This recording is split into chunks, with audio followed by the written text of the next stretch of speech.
우리 하나님 말씀 함께 보도록 하겠습니다. 오늘 우리에게 주시는 하나님 말씀은 누가복음 16장 14절로 18절까지의 말씀입니다.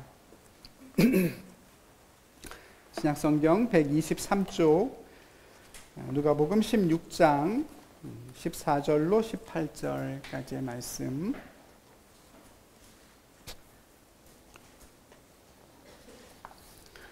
제가 봉독하겠습니다. 하나님 말씀을 경청하시기 바랍니다. 바리새인들은 돈을 좋아하는 자들이라 이 모든 것을 듣고 비웃거늘 예수께서 이르시되 너희는 사람 앞에서 스스로 옳다 하는 자들이나 너희 마음을 하나님께서 아시나니 사람 중에 높임을 받는 그것은 하나님 앞에 미움을 받는 것이니라. 율법과 선지자는 요한의 때까지요 그 후부터는 하나님 나라의 복음이 전파되어 사람마다 그리로 침입하느니라. 그러나 율법의 한 획이 떨어짐보다 천지가 없어짐이 쉬우리라. 무릇 자기 아내를 버리고 다른 데 장가드는 자도 간음함이요 무릇 버림당한 여자에게 장가드는 자도 간음함이니라. 아멘.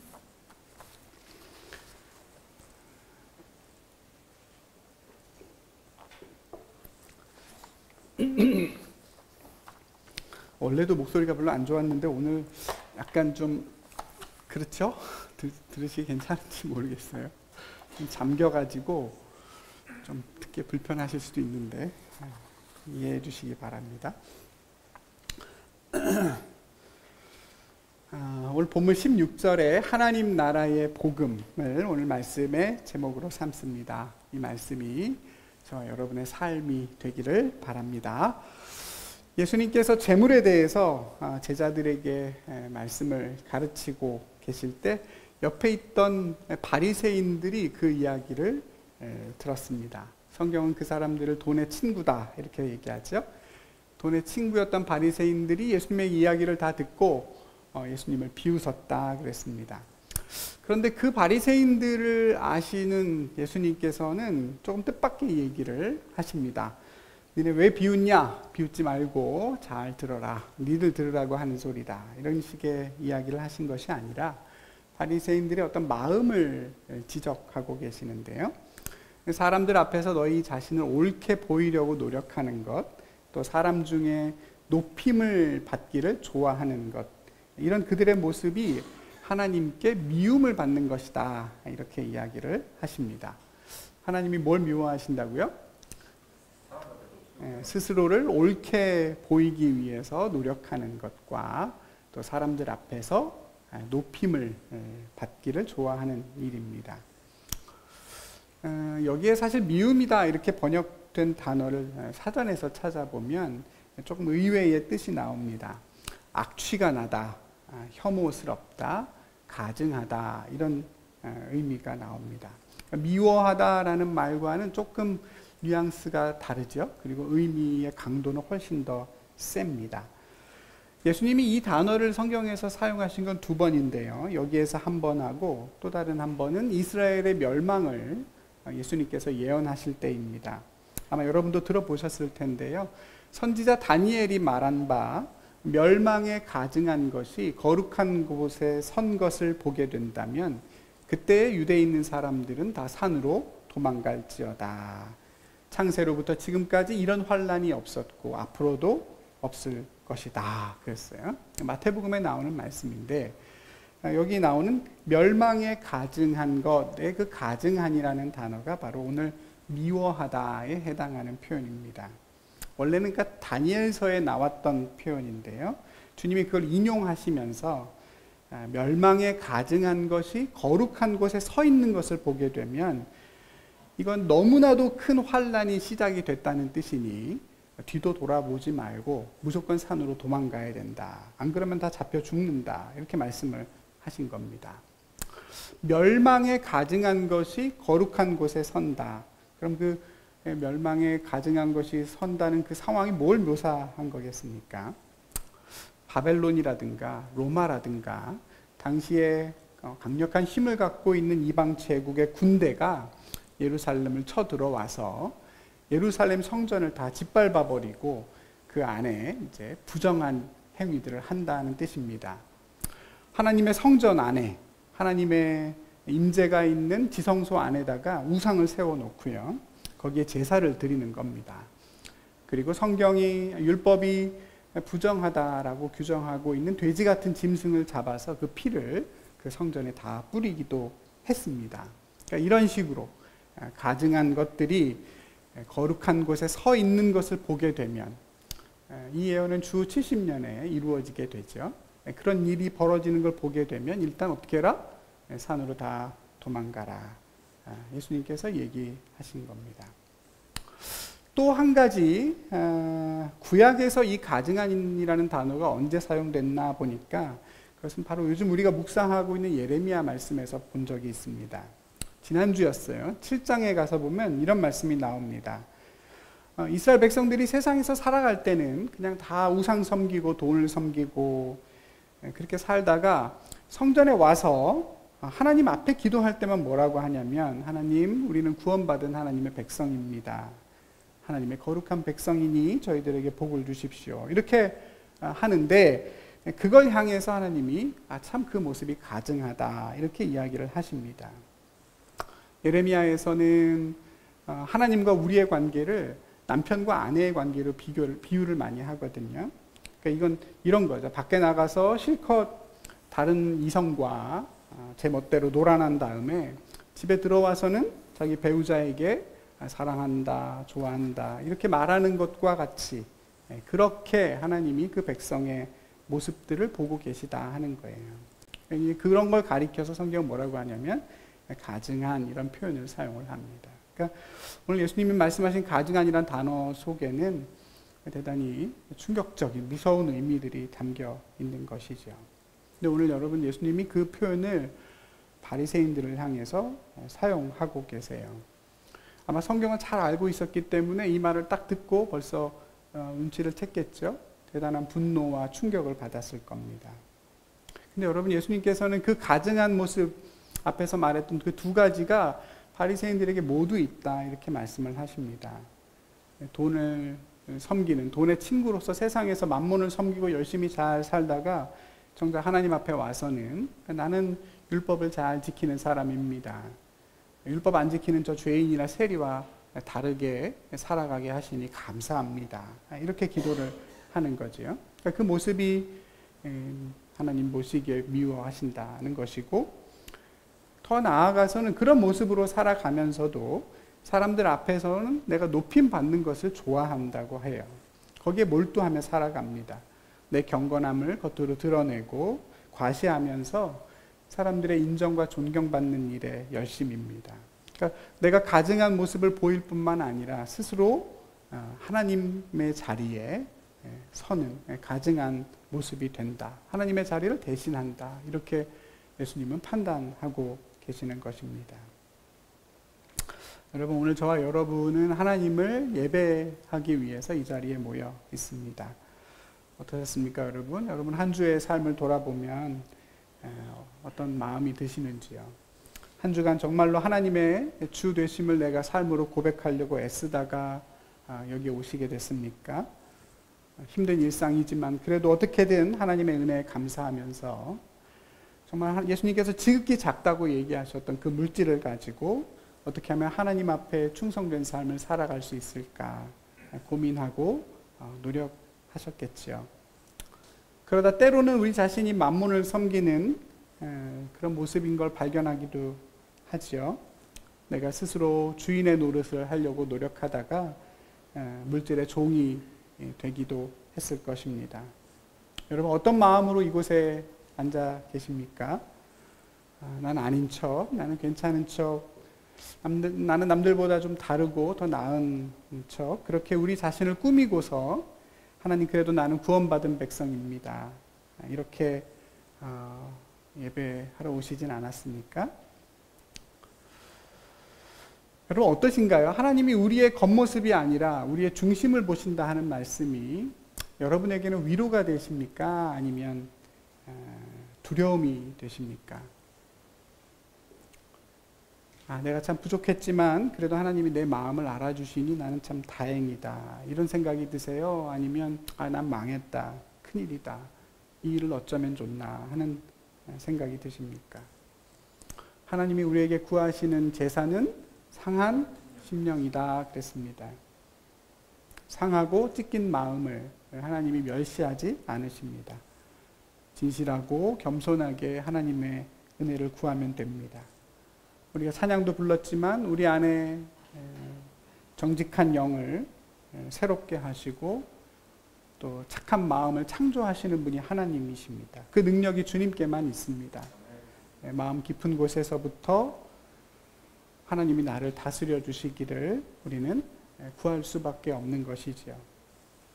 오늘 말씀을 들으면서 여러분 안에서 끊임없이 여러분에게 말씀하시는 성령의 음성을 들으실 수 있길 바랍니다. 지금 과연 나를 향한 하나님의 뜻이 뭘까?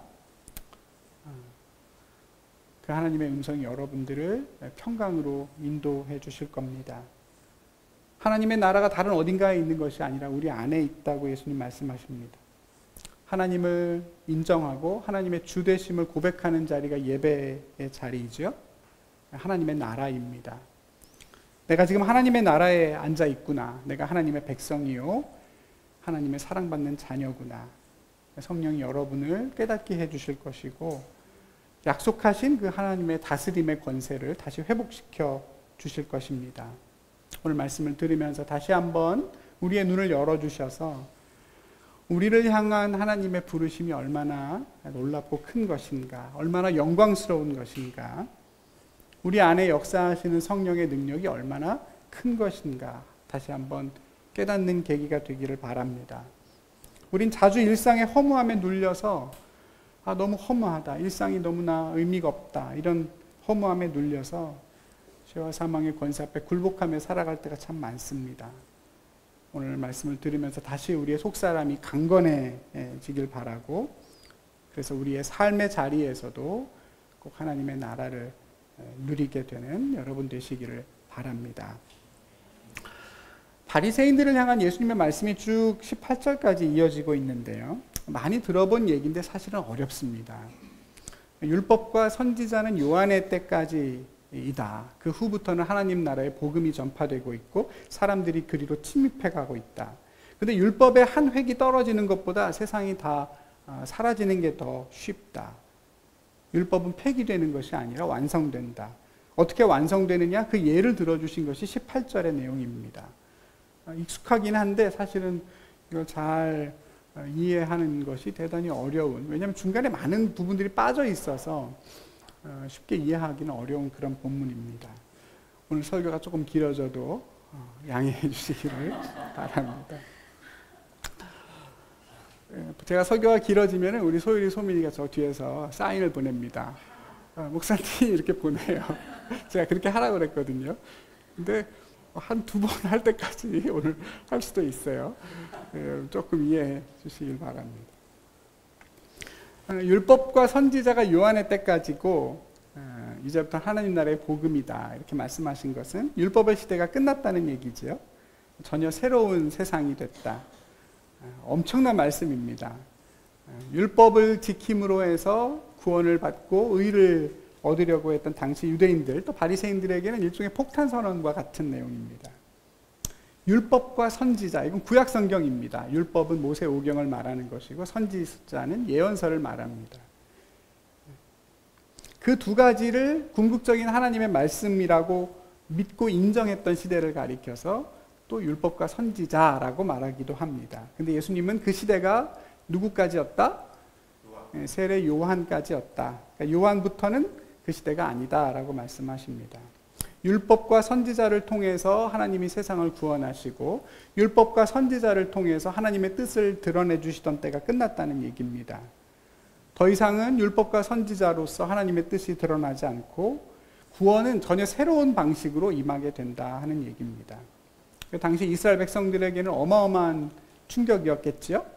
메시아가 아니라면 이런 얘기를 할 수가 없습니다. 만약 이런 얘기를 아무나 했다가는 그냥 이 자체만으로, 이 이야기 하나만으로도 불경죄로 아마 돌에 맞아 죽을 것입니다. 근데 오늘 예수님 아주 단호하시죠. 율법과 선지자의 시대는 끝났고 이제 하나님 나라의 복음이 전파된다고 합니다. 그리고 그 복음을 들은 사람들이 그 나라에 들어가려고 열심히 침입하고 있다 이야기합니다. 마태복음에서는 천국이 침노를 당한다 그랬습니다. 침입을 당한다. 그러니까 사람들이 아주 격렬하게 지금 그 나라로 들어가기 위해 애를 쓰고 있다는 뜻입니다.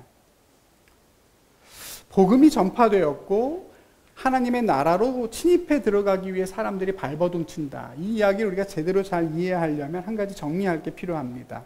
다름 아니라 복음이라는 말에 관한 얘기입니다. 복음이 뭐냐? 여러분 다 아십니까? 아시죠? 네, 복음이 뭐냐? 만약에 여러분에게 누군가가 복음이 뭡니까? 이렇게 물어보면 뭐라고 답을 하시겠습니까? 내가 분명히 아는데 좀 생각해보고 얘기해 줄게. 뭐 이렇게 될 수도 있겠죠?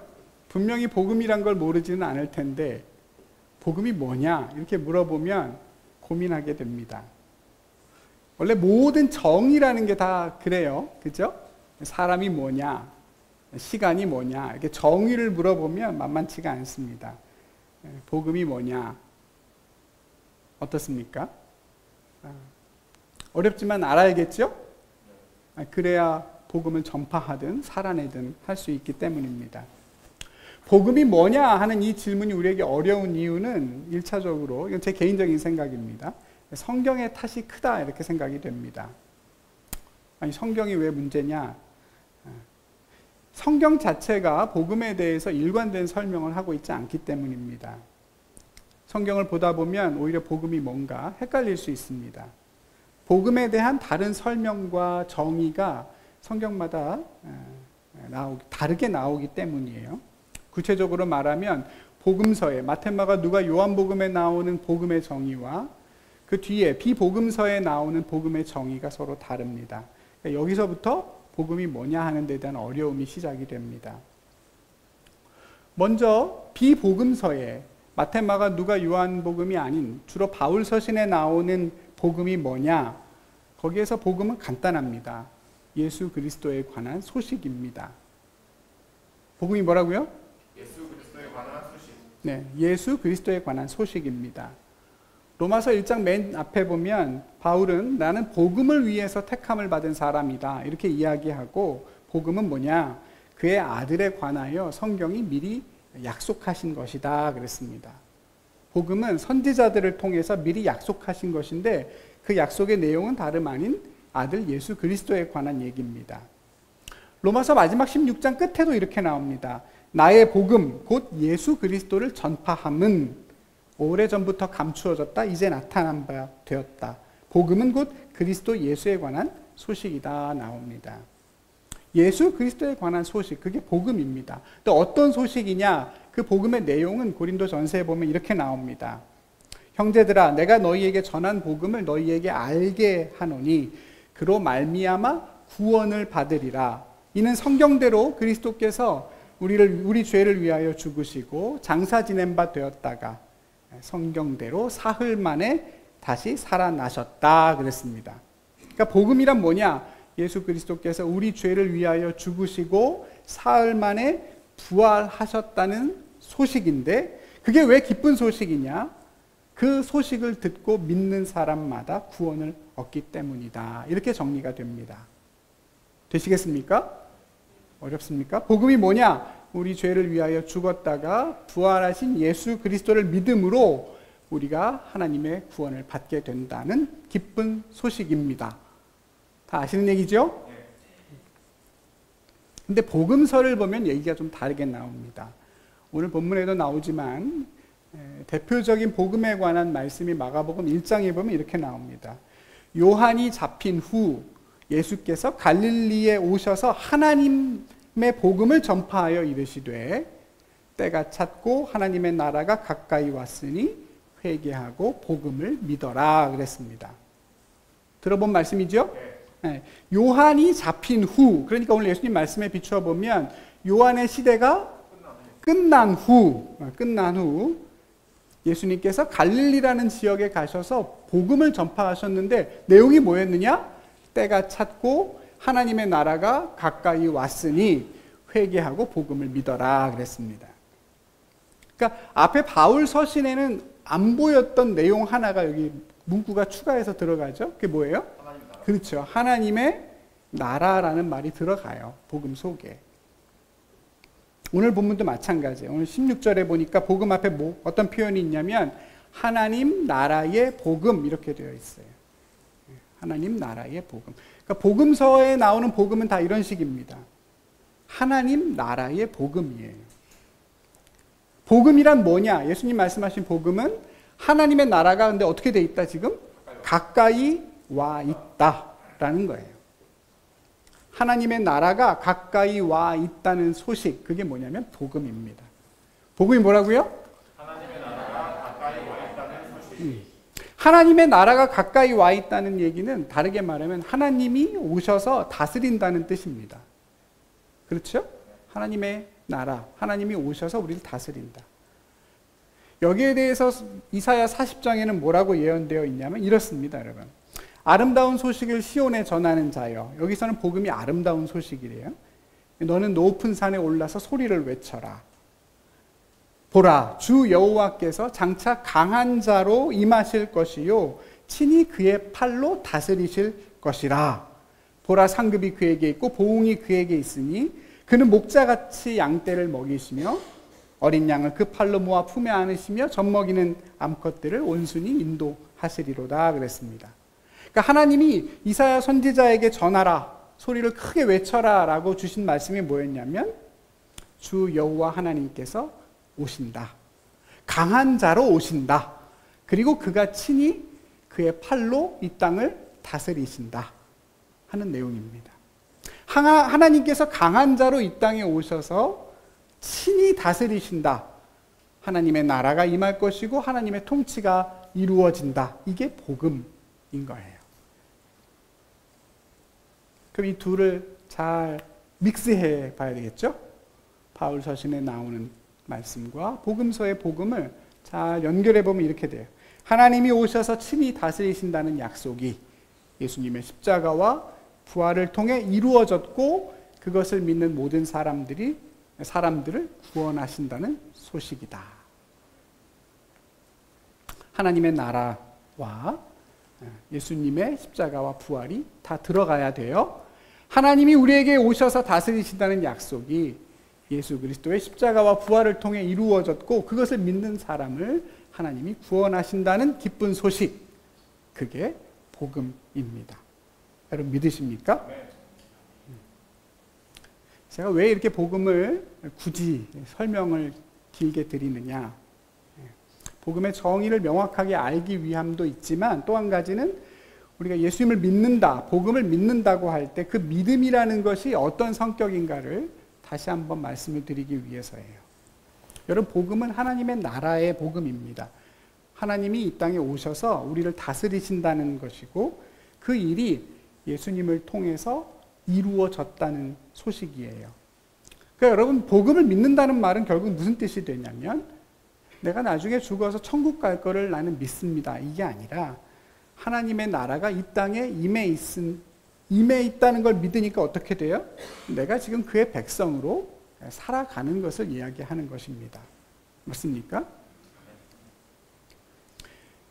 그러니까 그리스도인들의 믿음이라는 것은 어떤 생각이나 확신이 아닙니다, 여러분. 그렇게 생각하면 안 돼요. 예수 그리스도를 나의 주로 인정하고 그 백성으로 사는 것입니다. 그게 성경이 말하는 우리의 믿음입니다. 세종대왕이 조선을 다스린다는 것을 믿는다는 게 무슨 뜻입니까, 여러분? 세종대왕을 내 왕으로 인정하고 그의 명령대로 살아가는 것이죠. 네. 앞으로 이제부터 편지를 쓸 때는 한자로 안 쓰고 훈민정음으로 쓰는 걸 가리킵니다. 조선 사람들에게는 그게 정말로 기쁜 소식이었겠죠. 그러니까 복음을 믿는다는 말도 같은 뜻입니다. 우리는 복음 또는 예수님이라고 표현을 하지만 사실 그 내용은 뭐냐면 우리에게 온 하나님의 나라를 내가 받아들인다는 뜻이고 그건 결국 내가 그 나라의 백성으로 살아간다는 의미입니다. 예수님이 지금 많은 사람들이 그 나라로 침입해 들어간다라고 말씀하시는데 그게 복음을 믿는 것입니다. 하나님의 나라가 이 땅 가운데 오고 있으니 그 나라를 향해 들어가는 것입니다. 이게 왜 중요하냐? 믿음이라는 것은 순종하고 다른 게 구분된 게 아니라는 걸 얘기하려고 여기까지 지금 얘기한 겁니다. 믿고 나서 순종하는 것이 아니고 원래 기독교가 말하는 믿음은 그 안에 그냥 순종이 포함이 되어 있는 겁니다. 왜요? 믿음이라는 사실 자체가 내 왕이 나를 다스린다는, 내 왕이 세상을 통치하고 있다는 내용을 믿는 것이기 때문에 그렇습니다. 어떤 정신 나간 사람이 조선의 백성으로 살면서 왕의 명령을 거부하겠습니까? 내가 조선의 백성이 아니다 이렇게 생각하면 모를까? 믿는데 순종을 안 할 수는 없는 거죠. 물론 사소하게 법을 어기며 살아갈 수는 있어요. 그렇지만 궁극적인 충성의 대상이 달라지는 것은 아닙니다. 복음이라는 게 그래요. 복음을 믿는다는 말은 내가 하나님 나라의 백성으로 여기서 살아간다는 뜻이고, 그렇기 때문에 그 안에는 이미 순종이 포함이 되어 있습니다. 그러니까 행위 없는 믿음 이런 건 아예 있을 수가 없는 얘기예요. 그런 건 아예 불가능한 단어입니다. 따뜻한 얼음 이런 말이랑 비슷할까요? 하나님과 재물을 겸하여 섬길 수 없다 그랬죠?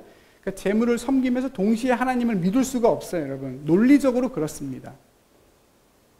복음이라는 걸 다르게 믿고 살면 모를까? 내가 복음을 정말 믿는다라고 말한다면 우린 절대로 재물을 섬기며 살아갈 수가 없습니다. 불가능한 얘기예요.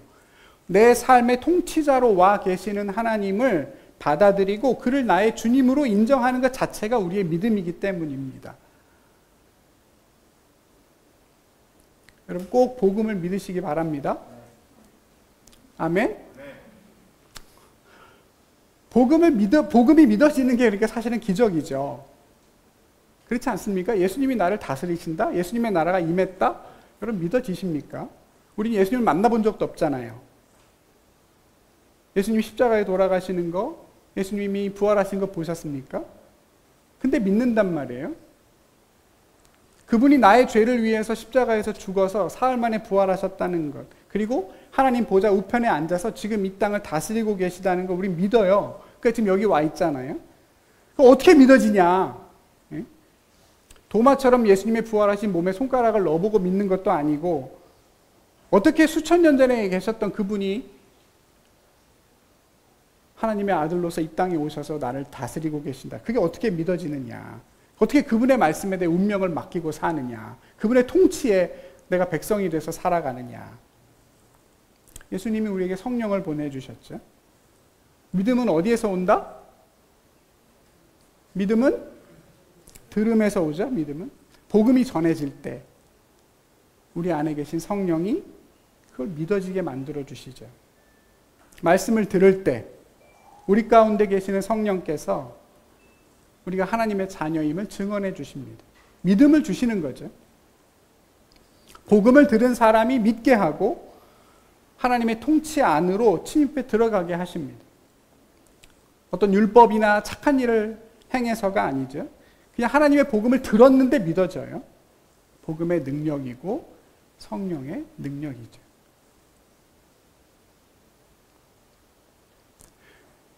예수님은 그 믿음이 율법을 완성한다고 얘기하세요. 법이 없는데 법을 완성합니다. 법이 없어요. 법과 무관한데 법을 이룹니다. 우리가 예수님을 주로 인정하면 우리 안에 계신 성령께서 우리를 하나님의 욕구대로 이끌고 가십니다. 우리로 하여금 하나님의 뜻을 알게 하시고 그 뜻을 행할 수 있도록 친히 우리를 인도해 주시죠.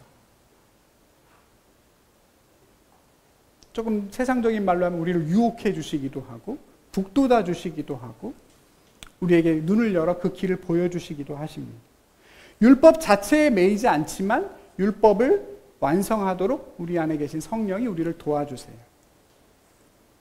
율법의 시대가 끝났는데 율법이 폐기되는 것이 아니고 완전해진다고 오늘 예수님 말씀하시죠. 율법의 한 획이 떨어지는 것보다 천지가 소멸되는 게 더 쉽다. 마태복음에서는 율법의 1.1획도 변하지 않고 다 이룬다 그랬습니다.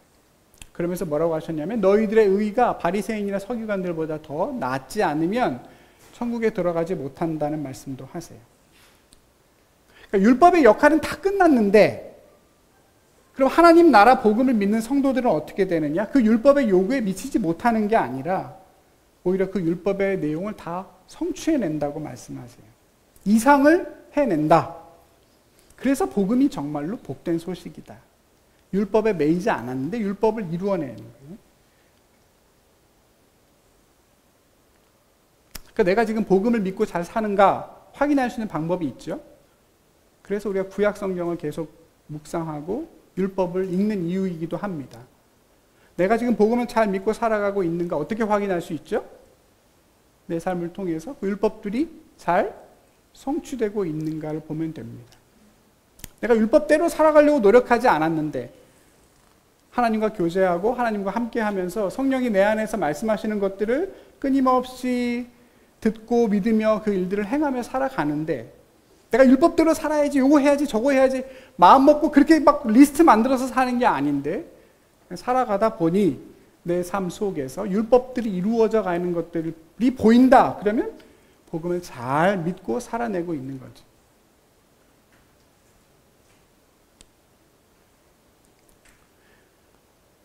복음을 어떻게 성도들이 완성해내고 그 이상을 살아내는가에 대한 실마리를 찾을 수 있는 이야기가 오늘 18절에 나오는 얘기입니다. 사실은 되게 간단하게 나와 있어서 그 내용이 좀 많이 생략이 되어 있는데요.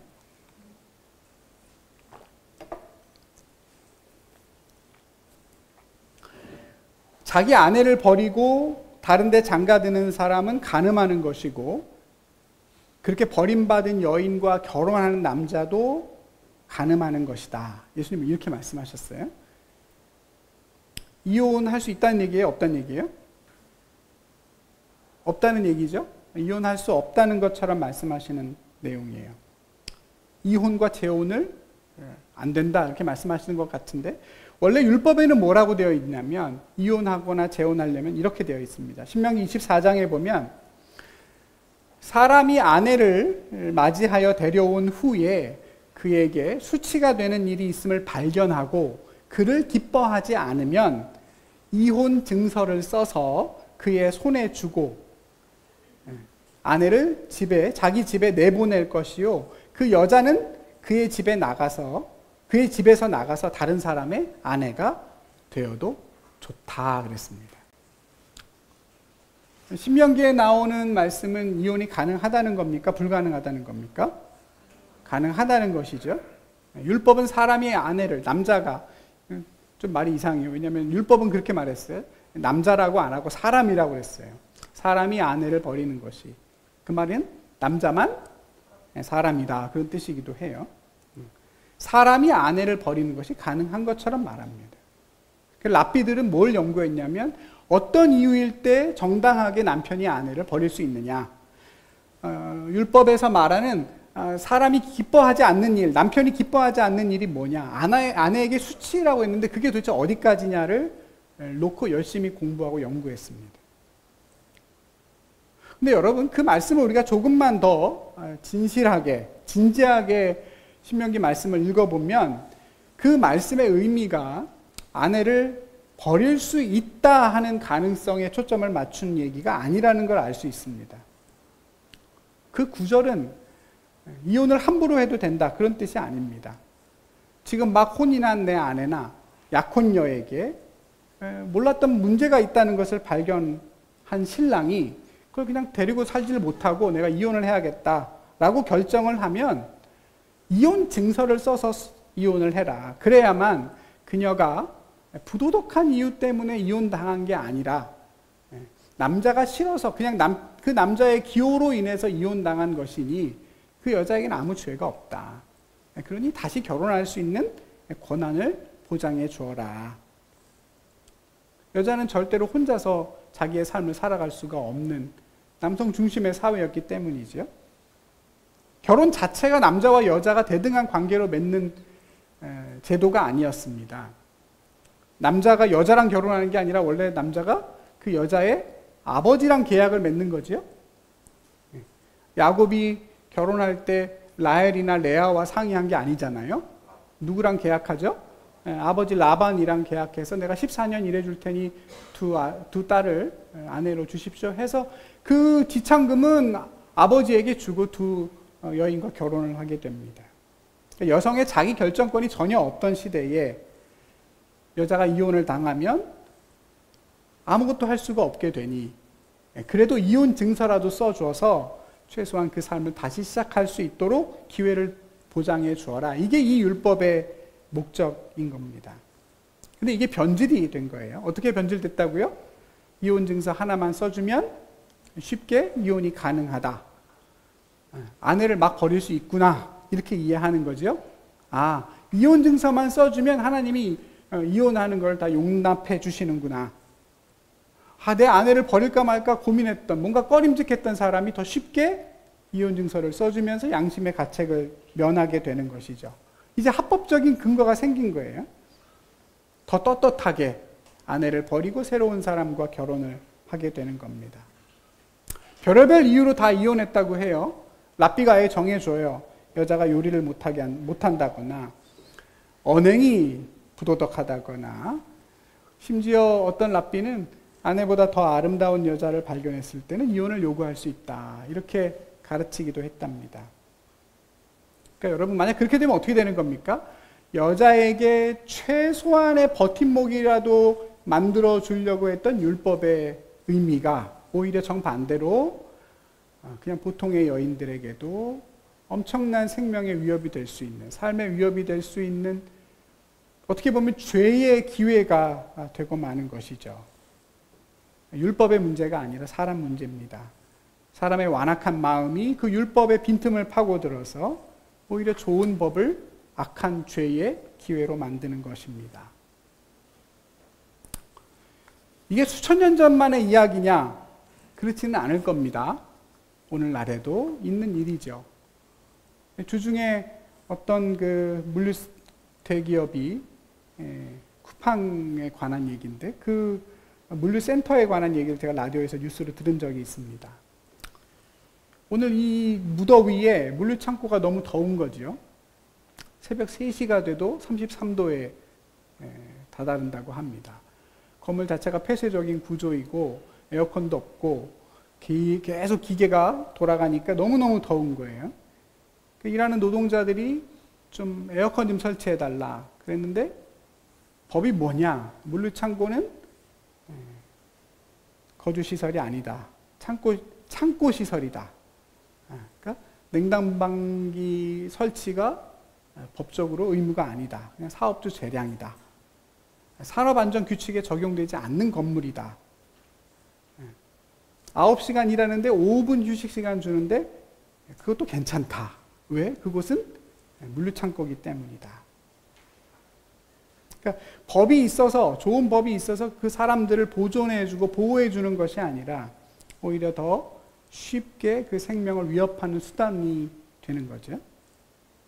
법은 반드시 있어야 되고 좋은 법이 더 많이 만들어져야만 하지만 법 자체만으로는 절대 정의를 이룰 수는 없다는 얘기입니다.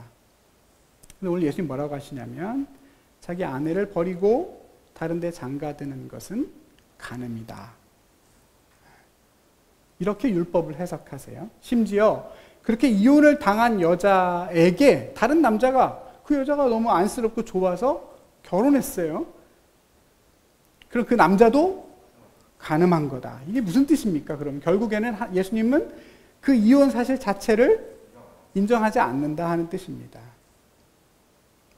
모든 이혼이 잘못됐다 그런 뜻이 아니라 내 욕심을 채우기 위해 다른 여자를 만나기 위해 상간녀와 내가 결혼할 목적으로 이혼하는 것 자체를 예수님은 인정하지 않으세요. 불가능하다고 하세요. 율법으로 보거나 겉으로 보면 아무 문제가 없죠. 근데 주님은 그 마음과 동기와 목적을 보시고 그 이혼 자체를 인정하지를 않으시는 겁니다.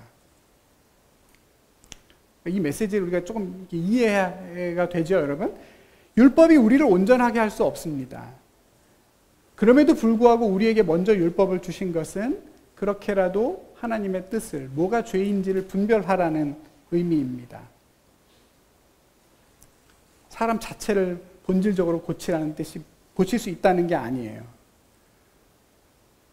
부모가 어린 자식에게 요것도 하고 요것도 하고 요것도 하고 리스트를 만들어서 주는 이유는 딱 그것만 하면 된다는 뜻이 아니죠. 그거라도 해서 바른 행동을 배워가고 사람답게 살아갈 수 있도록 그게 시작이 되기 때문에 어떤 룰을 주는 겁니다. 그걸 배워서 정말로 온전한 삶을 살아가느냐는 본인의 몫입니다. 겉으로만 그냥 딱 거기까지만 하는 아이들도 많죠. 그러니까 율법은 한계가 있는 거예요. 우리의 내면에서 우리의 성품 자체를 법이 의롭게 만들어줄 수가 없습니다. 오히려 법을 더 악용하게 우리를 부추길 수도 있고 그 법을 지키는 사람에게는 뭔가 괜한 우월감을 느끼게 만들어주기도 해요. 내가 남들보다 더 경건한 생활을 규칙적으로 한다거나 내가 하나님 앞에 해야 될 의무를 다 한다. 이렇게 더 내가 윤리적이고 더 신앙적으로 옳다는 느낌을 받게 만들기 때문에도 더 문제가 됩니다.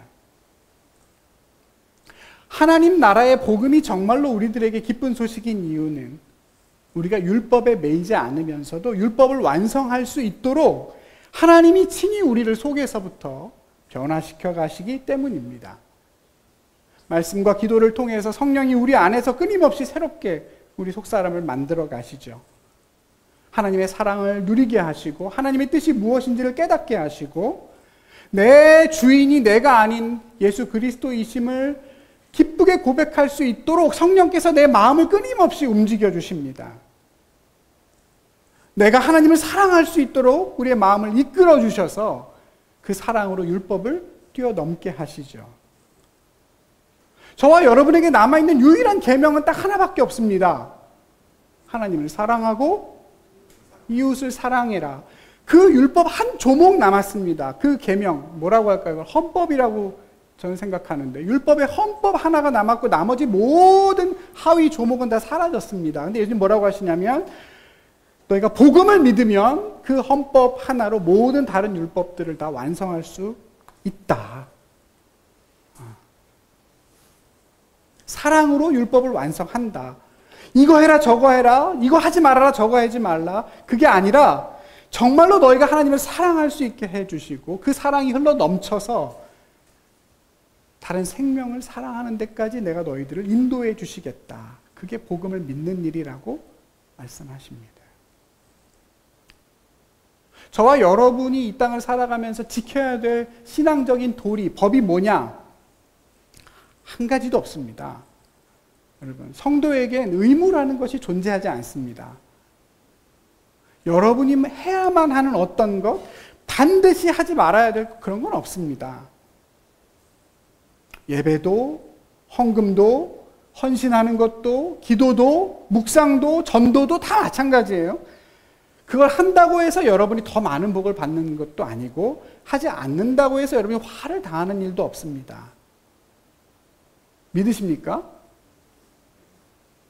아닌가요? 저만 그렇게 믿습니까? 물론 그걸 하는 그 자체가 복이고 그 자체가 화가 될 수는 있겠죠.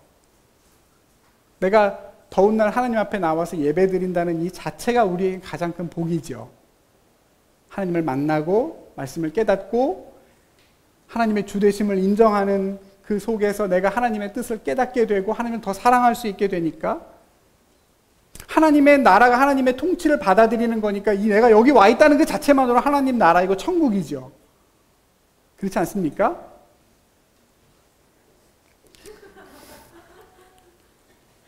예배 안 드리고 놀러 가면 벌 받는다. 그건 그 사람의 문제죠. 그 사람이 괜히 마음에 찔려서 긴장해서 가다가 사고 난 거지. 하나님은 그런 분은 아닙니다. 다만 하나님의 나라를 그만큼 누리지 못하겠죠. 성령 안에 있는 의와 평강과 희락을 누릴 수 없으니 이미 그 사람은 복을 놓친 겁니다.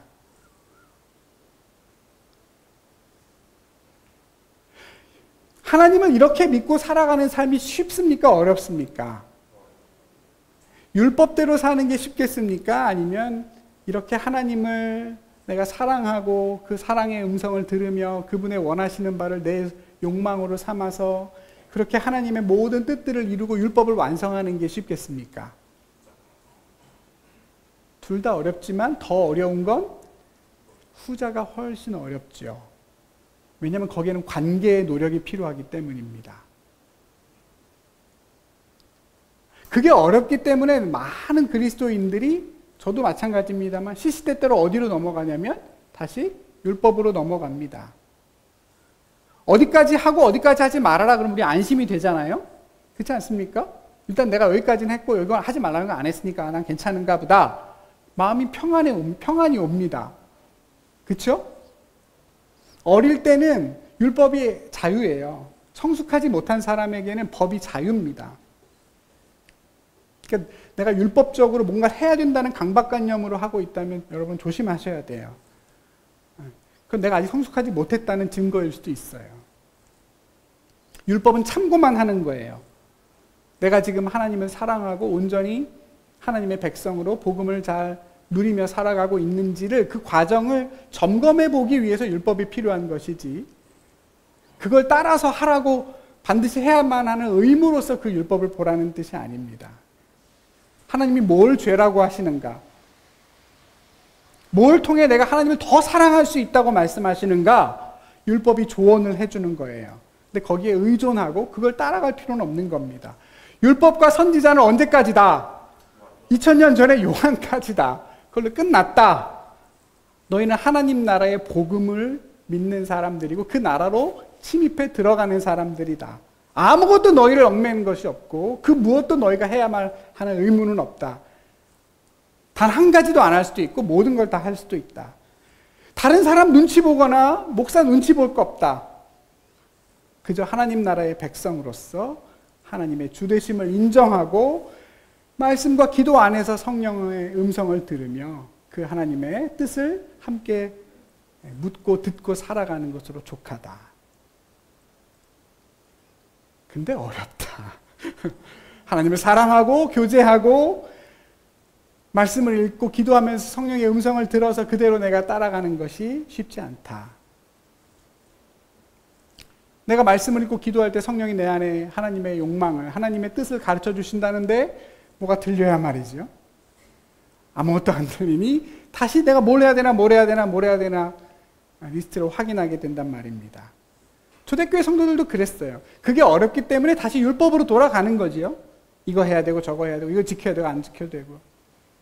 그러니까 여러분, 방향이 다를 뿐이지 복음으로 들어가는 데는 더 진한 노력이 필요한 겁니다. 어려울 수 있고 고민과 노력이 필요해요. 나에게 주어진 자유는 우리는 대부분 어떻게 씁니까? 자유가 많으면 많을수록 우린 더 윤택해지는 것이 아니라 어떤 선을 넘어가면 그때부터 통제 불능이 되잖아요. 자유가 많아지면 육체의 기회로 삼을 때가 더 많습니다.